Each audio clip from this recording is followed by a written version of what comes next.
ನನ್ನ ಸಹೋದ್ಯೋಗಿ ಮಿತ್ರರು ಹಾಗೂ ನನ್ನ ಮುದ್ದು ಮಕ್ಕಳಿಗೂ ಕನಕದಾಸ ಜಯಂತಿಯ ಶುಭಾಶಯಗಳು. ಶ್ರೀ ಕನಕದಾಸರ ಜನನ ಮತ್ತು ಜೀವನದ ಬಗ್ಗೆ ತಿಳಿದುಕೊಂಡಿರಿ. ನಾನು ಅವರ ವೈಶಿಷ್ಟ್ಯತೆಯ ಬಗ್ಗೆ ತಿಳಿಸಲು ಇಚ್ಛಿಸುತ್ತೇನೆ. ಇವರ ಪರಿಶುದ್ಧವಾದ ಆಧ್ಯಾತ್ಮಿಕ ದೈವಿಕ ಭಾವನೆಗೆ ಹೆಸರಾದಂತವರು. ಇವರ ಪರಿಶುದ್ಧ ಭಕ್ತಿಗೆ ಉದಾಹರಣೆ ಎಂದರೆ ಚಿಕ್ಕ ವಯಸ್ಸಿನಲ್ಲಿ ಇವರು ವ್ಯಾಸ ಗುರುಗಳ ಹತ್ತಿರ ಗುರುಕುಲದಲ್ಲಿ ಶಿಕ್ಷಣವನ್ನು ಪಡೆಯುತ್ತಿರ್ತಾರೆ.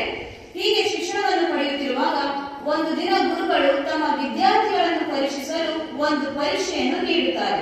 ತಮ್ಮ ಹತ್ತಿರವಿದ್ದ ಬಾಳೆಹಣ್ಣನ್ನು ವಿದ್ಯಾರ್ಥಿಗಳಿಗೆ ಕೊಟ್ಟು, ನೀವು ಈ ಬಾಳೆಹಣ್ಣನ್ನು ಯಾರೂ ಇಲ್ಲದ ಜಾಗದಲ್ಲಿ ತಿಂದು ಬರಬೇಕೆಂದು ಹೇಳುತ್ತಾರೆ.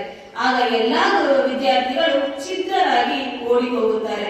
ಸ್ವಲ್ಪ ಸಮಯದ ನಂತರ ಹಿಂತಿರುಗಿ ಬಂದ ವಿದ್ಯಾರ್ಥಿಗಳಿಗೆ ಗುರುಗಳು ಕುತೂಹಲದಿಂದ ಪ್ರಶ್ನಿಸುತ್ತಾರೆ, ವಿದ್ಯಾರ್ಥಿಯೇ, ನಿನಗೆ ನೀಡಿದಂತಹ ಬಾಳೆಹಣ್ಣನ್ನು ನೀನು ಎಲ್ಲಿ ತಿಂದು ಬಂದೆ ಅಂತ.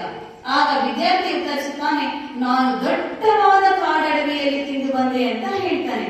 ಇನ್ನೊಬ್ಬ ವಿದ್ಯಾರ್ಥಿಗೆ ಪ್ರಶ್ನಿಸಿದಾಗ, ನಾನು ಯಾರೂ ಇಲ್ಲದ ಸ್ನಾನದ ಗೃಹದಲ್ಲಿ ತಿಂದು ಬಂದೆ ಅಂತ ಹೇಳ್ತಾನೆ. ಮತ್ತೆ ಇನ್ನೊಂದು ವಿದ್ಯಾರ್ಥಿಗೆ ಪ್ರಶ್ನಿಸಿದಾಗ ಆ ವಿದ್ಯಾರ್ಥಿ ಹೇಳ್ತಾನೆ, ನಾನು ಎತ್ತರವಾದ ಮರದ ಮೇಲೆ ಕುಳಿತು ತಿಂದು ಬಂದೆ ಅಂತ ಹೇಳ್ತಾರೆ. ಹೀಗೆ ಹಲವಾರು ವಿದ್ಯಾರ್ಥಿಗಳು ವಿವಿಧ ರೀತಿಯಾದಂತಹ ಉತ್ತರವನ್ನ ನೀಡುತ್ತಾರೆ. ಕೊನೆಯದಾಗಿ ಕನಕದಾಸರ ಸರದಿ ಬರುತ್ತದೆ. ಕನಕದಾಸರಿಗೂ ಈ ರೀತಿಯಾಗಿ ಪ್ರಶ್ನೆಯನ್ನ ಕೇಳಿದ ನಂತರ ಕನಕದಾಸರು ಹೆದರುತ್ತಾ ತಮ್ಮ ಕೈಯಲ್ಲಿದ್ದ ಬಾಳೆಹಣ್ಣನ್ನು ಗುರುಗಳಿಗೆ ಕೊಡುತ್ತಾರೆ.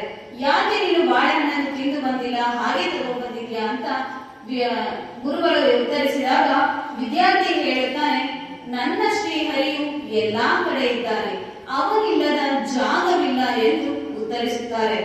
ಈ ಉತ್ತರದಿಂದ ವ್ಯಾಸ ಗುರುಗಳು ತಲ್ಲಣಗೊಂಡು ಇವನ ಕನಕದಾಸರನ್ನು ಉತ್ತಮ ಜಾತಿಯಿಂದ ಕೆಳಗಿಳಿಸುತ್ತಾರೆ. ಬಲವಾಗಿ ದೇವರ ಮೇಲೆ ಇವರಿಗೆ ಇದ್ದ ನಂಬಿಕೆ ಇವರನ್ನು ದೇವರ ಕೊಡೆಗೆ ಕೊಂಡೊಯ್ಯಿತು. ನಮ್ಮ ಊರಿನ ಹತ್ತಿರ ಇರುವ ಹಾವೇರಿ ಜಿಲ್ಲೆಯ ಬಾಡ ಗ್ರಾಮದ ಇವರು ಅನೇಕರಿಗೆ ದೈವದ ಪರಿಕಲ್ಪನೆಯನ್ನು ಅರ್ಥೈಸಿದ್ದಾರೆ. ಕುಲ ಎಂದು ಹೊಡೆದಾಡುತ್ತಿದ್ದ ಅನೇಕ ಜನರಿಗೆ ದೇವರ ಸೃಷ್ಟಿಯೊಳು ಎಲ್ಲರೂ ಒಂದೇ ಎಂದು ತಿಳಿಸಿಕೊಟ್ಟರು. ಇದಕ್ಕೆ ಉತ್ತಮ ಉದಾಹರಣೆ ಎಂದರೆ ಉಡುಪಿಯಲ್ಲಿರುವ ಕನಕನ ಕಿಂಡಿ. ಕೃಷ್ಣನ ದರ್ಶನಕ್ಕಾಗಿ ಒಮ್ಮೆ ಕನಕದಾಸರು ಉಡುಪಿಗೆ ಹೋಗಿರುತ್ತಾರೆ. ಕೃಷ್ಣನ ದರ್ಶನವನ್ನು ಪಡೆಯಬೇಕಂತ ಅವರು ಬಾಗಿಲ ಬಳಿ ನಿಂತಿರುತ್ತಾರೆ. ಆಗ ಕರ್ಮಠ ಪೂಜ್ಯರಿಂದ ಅವರು ಪ್ರವೇಶವನ್ನು ನಿಷೇಧಿಸಿ ಹೊರಗಡೆಯೇ ನಿಲ್ಲಲು ಹೇಳುತ್ತಾರೆ. ಇದರಿಂದ ಬೇಸತ್ತುಗೊಂಡ ಕನಕದಾಸರು ದೇವಸ್ಥಾನದ ಹಿಂಬದಿಯಲ್ಲಿ ಹೋಗಿ ದೇವರ ಕೀರ್ತನೆಗಳನ್ನು ಹೇಳಲು ಶುರು ಮಾಡುತ್ತಾರೆ. ಬಾಗಿಲನ್ನು ತೆರೆದು ಸೇವೆಯನ್ನು ಕೊಡೋ ಹರಿಯೇ ಅಂತ ಕೃಷ್ಣನ ಕೀರ್ತನೆಗಳನ್ನು ಹೇಳುತ್ತಾರೆ. ಇದರಿಂದ ಇವರ ಭಕ್ತಿಗೆ ತೀವ್ರತೆಗೆ ಹೆಚ್ಚಿದಂತ ಕೃಷ್ಣನು ತನ್ನ ಗರ್ಭಗುಡಿಯಿಂದ ಹಿಂತಿರುಗಿ ದರ್ಶನವನ್ನು ಕನಕದಾಸರಿಗೆ ಕೊಡುತ್ತಾರೆ. ಇಂತಹ ಭಕ್ತಿಗೆ ಮೆಚ್ಚಿದಂತಹ ವ್ಯಾಸ ಗುರುಗಳು ಆ ಕಿಂಡಿಯನ್ನು ಇನ್ನೂ ಹೆಚ್ಚಿನದಾಗಿ ಅಲಂಕರಿಸಿ ಈ ಕಿಂಡಿಯನ್ನು ಕನಕನ ಕಿಂಡಿ ಎಂದು ಹೆಸರಿಡುತ್ತಾರೆ. ಇದು ಭಗವಂತನ ಕಡೆಗೆ ಭಕ್ತಿಯನ್ನು ಪ್ರದರ್ಶಿಸುವ ಒಂದು ಸಂಕೇತವಾಗಿದೆ. ಕೊಪ್ಪರಿಗೆ ಅವನನ್ನು ಬಡವರಿಗೆ ದಾನ ಮಾಡಿ ವೈರಾಗ್ಯ ಹೊಂದಿದ ಕನಕದಾಸರು. ಇವರು ತಮ್ಮ ಬರಹ ಕೀರ್ತನೆಗಳ ಮೂಲಕ ಕನ್ನಡ ಸಾಹಿತ್ಯದ ಶ್ರೀಮಂತಿಕೆಯನ್ನು ಹೆಚ್ಚಿಸಿದರು. ಡಾಂಬಿಕ ಭಕ್ತಿಗೂ ನಿಜವಾದ ಭಕ್ತಿಗೂ ಇರುವಂತಹ ವ್ಯತ್ಯಾಸಗಳನ್ನು ತಮ್ಮ ಕೀರ್ತನೆಗಳಲ್ಲಿ ಸ್ಪಷ್ಟವಾಗಿ ತೋರಿಸಿದ್ದಾರೆ. ಸನ್ಮಾರ್ಗದಲ್ಲಿ ನಡೆಯುವಂತೆ ಸಮಾಜವನ್ನು ಉತ್ತೇಜಿಸಿದ್ದಾರೆ. 250ಕ್ಕೂ ಹೆಚ್ಚು ದಾಸರಲ್ಲಿ ಒಬ್ಬರೇ ಶೂದ್ರದಾಸರಾಗಿ ಹೆಸರು ಮಾಡಿಕೊಂಡಿರೋರು ಕನಕದಾಸರು.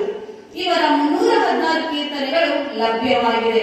ಇಂದು ಅವರ ಸುದಿನದಂದು ನಾವು ನೀವೆಲ್ಲರೂ ಕನಕದಾಸರಂತೆ ಉತ್ತಮ ಆಲೋಚನೆಗಳೊಂದಿಗೆ ಸನ್ಮಾರ್ಗದಲ್ಲಿ ನಡೆಯುತ್ತಾ ಸಮಾಜಕ್ಕೆ ಉತ್ತಮವಾದ ಕೊಡುಗೆಯನ್ನು ಕೊಡೋಣ ಅಂತ ಹೇಳ್ತೀನಿ.